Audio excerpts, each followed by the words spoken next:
Hi, welcome to my channel fifty 50. இன்னைக்கு நம்ம third day of series 13க்கு வந்திருக்கோம். மேல் உடம்புக்கான எக்ஸசைஸ் தெரிஞ்சுக்க நாள் இல்லையா? நேற்றுக்கு ரொம்பவே கஷ்டமான எக்ஸசைஸ் கொடுத்துட்டு தான் நிறைய பேர் சொல்கிறீங்க. அதனால இன்னைக்கு ரொம்பவே சிம்பிளான எக்ஸசைஸ். பொதுவாகவே பார்த்தீங்கன்னா எல்லா சீரீஸ்லையும் ஒரு 2 நாள் கஷ்டமான எக்ஸசைஸ் இருக்கும், 2 நாள் சிம்பிளான எக்ஸசைஸ் இருக்கும், ஒரு நாள் எல்லாரும் பண்ணக்கூடிய எக்ஸசைஸ் மாதிரி இருக்கும். ஓகே, ஸோ இன்னைக்கு மேல் உடம்புக்கான எக்ஸசைஸ் ரொம்ப சிம்பிள் எக்ஸசைஸ். வீட்டுக்குள்ளேயே பண்ணலாம், வெளியில் வரணும்னு அவசியம் இல்லை. உட்கார்ந்தும் பண்ணலாம், நின்று தான் பண்ணணும்னு அவசியம் இல்லை. யங் அண்ட் எனர்ஜெட்டிக் பீப்புள் நின்றும் பண்ணலாம், அதையே கஷ்டமாக கொஞ்சம் வேரியேஷனை மாற்றியும் பண்ணலாம். அதுவும் எப்படி நான் பண்ணி காமிக்கிறேன். ஃபஸ்ட்டு பார்க்கலாம், அதுக்கப்புறம் அதோட பெனிஃபிட்ஸ் எல்லாம் தெரிஞ்சுக்கலாம். Okay, stay tuned. இப்போ பண்ண போகிற எக்ஸசைஸ் பேர் ஸ்டாக்கிங், அதாவது அடுக்கி வைக்க போகிறோம். ஒரு பக்கம் ஏதோ பொருள் இருக்குது, அதை இன்னொரு பக்கம் கொண்டு வைக்க போகிறோம். இந்த பக்கம் இருக்கிற பொருளை ஆப்போசிட் டைரக்ஷனில் கொண்டு வைக்க போகிறோம். கஷ்டமான வேரியேஷன் என்னன்னு கேட்டிங்கன்னா, கீழே இருக்கிற பொருளை மேலே வைக்க போகிறோம். இது முடிகிறவங்க பண்ணணும். முடியாதவங்க ஃபஸ்ட்டு சிம்பிளாக நான் ஃபஸ்ட்டு சொல்லி கொடுக்க போகிறதே பண்ணலாம், உட்காந்தும் பண்ணலாம். பாருங்கள், இந்த பக்கம் லெஃப்ட் சைடு எனக்கு புக் இருக்குன்னு வச்சுக்கோங்க, ரைட் சைடில் ஒரு ஷெல்ஃப் இருக்குன்னு வச்சுக்கோங்க. இதை எடுத்து இப்படி சிம்பிளாக வச்சிடலாம். ஆனால் அவ்வளோ சிம்பிளாக பண்ணால் எக்ஸசைஸ் ஆகாது. எக்ஸசைஸ் மாதிரி பண்ணணும்னா கொஞ்சம் மசில்ஸ் எல்லாம் இன்வால்வ் பண்ணணும், ட்விஸ்ட் அண்ட் டர்ன்ஸ் எல்லாம் இருக்கணும் இல்லையா? ஸோ அதனால் எப்படி பண்ணணும்னு சொல்கிறேன். ஓகே, எவ்வளோ தூரம் ட்விஸ்ட் பண்ணி ஒரு பொருளை ரீச் பண்ணி எடுக்க முடியுமோ எடுங்க, எவ்வளோ தூரம் மேலே வைக்க முடியுமோ வைங்க. ஃபஸ்ட்டு நான் சிம்பிளாக ஷோல்டர் லெவலில் வைக்கிறேன், அதையே அதிகம் படுத்திட்டே போகலாம். ஓகே, பார்க்கலாமா? ஸோ இங்கே இருக்கிற பொருளை எடுக்கிறேன், இப்படி வைக்கிறேன், நல்லா உடம்பு திருப்பிட்டு மேலே கொண்டு வரணும். ஓகே, ஒரு 5 தடவை கீழேந்து பொருள் எடுக்கிறோம், மேலே வைக்கிறோம், கீழேந்து பொருள் எடுக்கிறோம், மேலே வைக்கிறோம். நல்லா கீழேந்து பொருள் எடுங்க, மேலே வைங்க. ஓகே, எவ்வளோ தூரம் ஸ்ட்ரெச் பண்ணி பின்னாடி பொருள் எடுக்கிறீங்களோ அதே மாதிரி ஆப்போசிட் டைரக்ஷன் எவ்வளோ பொருளை மேலே ரீச் பண்ணி வைக்கிறீங்களோ வைங்க. ஓகே, இப்போ இந்த பக்கம் சிம்பிளாக ஃபஸ்ட்டு எடுத்து ஒரு ஸ்டெப் வைக்கலாம், அடுத்தது எடுத்து இப்படி வைக்கிறோம். பாருங்கள், எவ்வளோ தூரம் நீங்கள் மேக்ஸிமைஸ் உங்களோட ரேஞ்சை மேக்ஸிமைஸ் பண்ணுறீங்களோ அவ்வளோ ட்விஸ்ட் ஆகும் உடம்பு. கீழ் உடம்பு நேராக இருக்கும், மேல் உடம்பு நல்லா ட்விஸ்ட் பண்ணி கொண்டு போகிறோம். எடுக்கிறோமா? அப்படி எடுக்கிறோம், மேலே கொடுக்கணும்னு நினச்சிக்கோங்க. ஓகே, கீழேந்து எடுக்கிறோம், மேலே கொடுக்குறோம். ஸோ இது மாதிரி 2 தடவையும் 5 தடவை பண்ணிடலாம். அதுக்கப்புறம் மல்டிபிள்ஸ் ஆஃப் 5 டைம்ஸ் நீங்கள் எவ்வளோ வாட்டி வேணாலும் பண்ணலாம். 5, 10, 15, 25 எவ்வளோ உங்களுக்கு டைம் இருக்குமோ அது மாதிரி உட்கார்ந்த மாதிரியும் பண்ணலாம். நீங்கள் சப்போஸ் இங்கே சேர் இருக்குது, உட்காந்துருக்கீங்கன்னா இப்படி எடுத்து இப்படி வைக்கணும், இப்படி ட்விஸ்ட் கொடுத்து இப்படி வைங்க. ஜிம் எக்யூப்மெண்ட்ஸில் ட்விஸ்டர் யூஸ் பண்ணுவோம் இல்லையா, அதில் கூட சேர்ந்து நம்ம கை ஆக்ஷனும் பண்ணுறோம். அவ்வளோதான், இங்கேருந்து எடுக்க போகிறோம், அங்கே வைக்க போகிறோம். ஒரு வாட்டி பண்ணி காமிக்கிறோம், திருப்பியும் பாருங்கள், சிம்பிளாக முடிச்சிடலாம். எடுக்கிறேன், வைக்கிறேன், எடுக்கிறேன், மேலே வைக்கிறேன். 5 டைம்ஸ் பண்ணுவோம்.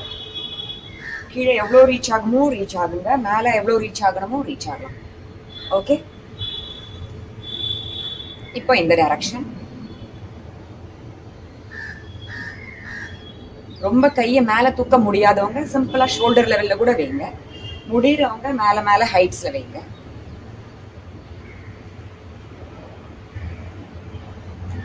ஓகே, எல்லாமே நம்ம மனசுல ஒரு பொருள் இருக்கிறதா நினைச்சுன்னு தான் பண்றோம். முடிகிறவங்க ஏதாவது ஹெவியான திங்ஸை கூட நீங்க அதை யூஸ் பண்ணி ப்ராப்பர்ட்டி மாதிரி யூஸ் பண்ணி பண்ணலாம். ஒரு ஹெவி புக் இல்லைன்னா ஒரு வாட்டர் பாட்டில் அதெல்லாம் கூட பிடிச்சிட்டு எடுத்து இப்படி வைக்கிற மாதிரி ஆக்ஷன் பண்ணுங்க, அப்போ இன்னும் பெனிஃபிட்ஸ் இருக்கும். ஓகே, அடுத்த வேரியேஷன் யங் அண்ட் எனர்ஜெட்டிக் பீப்புளுக்குன்னு சொன்னேன் இல்லையா? என்னன்னு கேட்டிங்கன்னா, கீழே இருக்கிற பொருளை எடுத்து மேலே இருக்கிற இடத்துல வைக்க போகிறோம். பண்ணலாமா? பாருங்க, ஸ்லைட் பெண்ட் கொடுக்கும் போது இப்படி குனியாதீங்க, அப்படியே உட்காருங்க, ஸ்குவாட் மாதிரி. எடுக்கிறோம், வைக்கிறோம், எடுக்கிறோம், வைக்கிறோம். ஓகே, ஆரம்பிப்போமா? பாருங்க, பொருள் எடுக்கிறேன், மேலே வைக்கிறேன், பொருளை கீழேந்து எடுக்கிறேன், மேலே வைக்கிறேன். ஓகே, இதை ரிப்பீட் பண்ணுங்க உங்களால் எவ்வளோ முடியுமோ.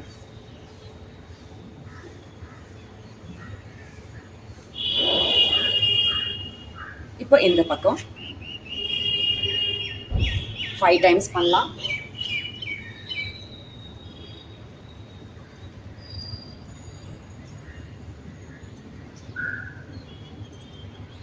ஓகே, இது நிஜமாவே நீங்கள் ஏதாவது ஒரு வெயிட் வச்சு கூட பண்ணுங்க, திருப்பி நான் அதை சொல்கிறேன், அப்போ இன்னும் பெனிஃபிஷியலாக இருக்கும்.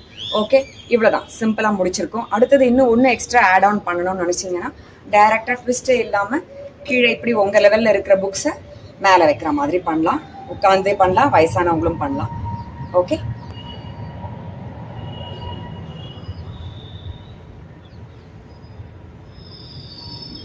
இது பண்ணும்போது ஒரு புக்கு சிம்பிளாக கையில் வச்சுன்னு பண்ணுங்க. ஓகே, அவ்வளோதான்.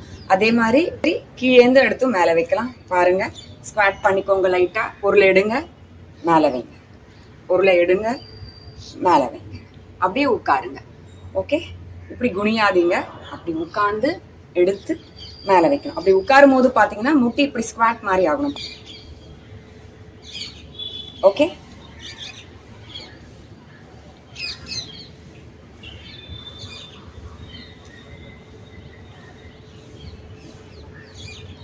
அவ்வளோதான். ஸோ இவ்வளோ சிம்பிளாக இந்த எக்ஸசைஸ் இன்னைக்கு முடிச்சிட்டோம். இதோட பெனிஃபிட்ஸ் தெரிஞ்சுக்கலாம். அதாவது இது கையை ஃபுல்லாக யூஸ் பண்ணுறதால கைக்கு நல்ல பெனிஃபிட்டான எக்ஸசைஸ். அது தவிர்த்து பார்த்தீங்கன்னா உடம்ப ஒரு ட்விஸ்ட் பண்ணி தான் நம்ம ஸ்ட்ரெச் பண்ணுறோம். ட்விஸ்ட் பண்ணும்போது பார்த்தீங்கன்னா இடுப்பு இடத்துல நமக்கு நிறைய யூஸ் இருக்குது. இங்கே இருக்கிற ஃபேட்டை, சைடில் இருக்கிற ஃபேட்டை, இடுப்புக்கு சைடில் இருக்கிற ஃபேட்டை நம்ம குறைக்க முடியும். இது தவிர்த்து கையை நல்லா மேலே வரைக்கும் ரீச் பண்ணுறதால நமக்கே தெரியாமல் ஸ்பைனை நல்லா ஸ்ட்ரெச் பண்ணுறோம். ஸோ முதுகு தண்டு இடத்துல இருக்கிற ஸ்ட்ரெஸ், அழுத்தமானது ரிலீஃப் இருக்கும். ஸோ முதுகு வலி இருக்கவங்களுக்கு இது கட்டாயம் ஜென்டிலாக பண்ணிங்கன்னா எதமாக இருக்கும், பெயின்லேருந்து ரிலீஃப் இருக்கும்.